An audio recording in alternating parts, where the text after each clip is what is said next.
મુખ્યમંત્રી ભૂપેન્દ્રભાઈ પટેલે સુરતમાં માર્કેટયાર્ડનું લોકાર્પણ કર્યું હતું। સુરતમાં એપીએમસીના એલિવેટેડ માર્કેટયાર્ડનું લોકાર્પણ કર્યું હતું।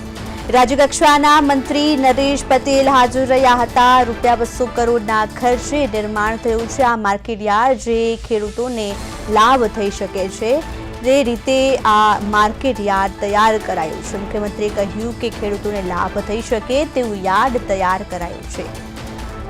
રાજ્યકક્ષાના મંત્રી નરેશ પટેલ પણ ઉપસ્થિત રહ્યા હતા। મુખ્યમંત્રી ભૂપેન્દ્રભાઈ પટેલે સુરતમાં માર્કેટયાર્ડનું લોકાર્પણ કર્યું છે। સુરતમાં એપીએમસીના એલિવેટેડ માર્કેટયાર્ડનું લોકાર્પણ કરવામાં આવ્યું છે।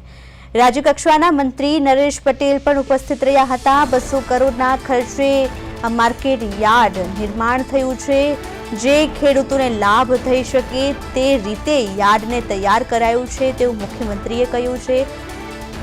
એપીએમસીના એલિવેટેડ માર્કેટયાર્ડનું લોકાર્પણ કરાયું છે, ખેડૂતોને લાભ થઈ શકે તેવું યાર્ડ તૈયાર કરાયું છે।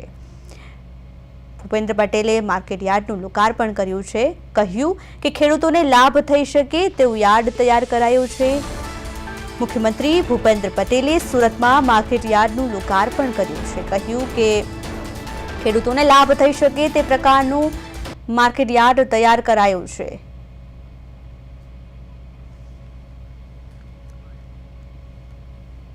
હાલમાં માર્કેટયાર્ડમાં વહીવટ સંપૂર્ણ કોમ્પ્યુટરાઇઝ અને પારદર્શક કરીને તમામ ખેડૂતોને તરત આરટીજીએસ મારફતે ઓનલાઈન ચૂકવણું થાય છે।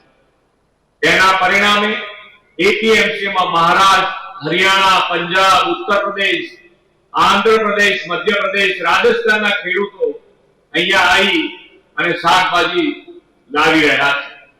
ખરીદનાર, લારીવાળા, દુકાનદારો, વેપારીઓ સહિત 12 થી 15,000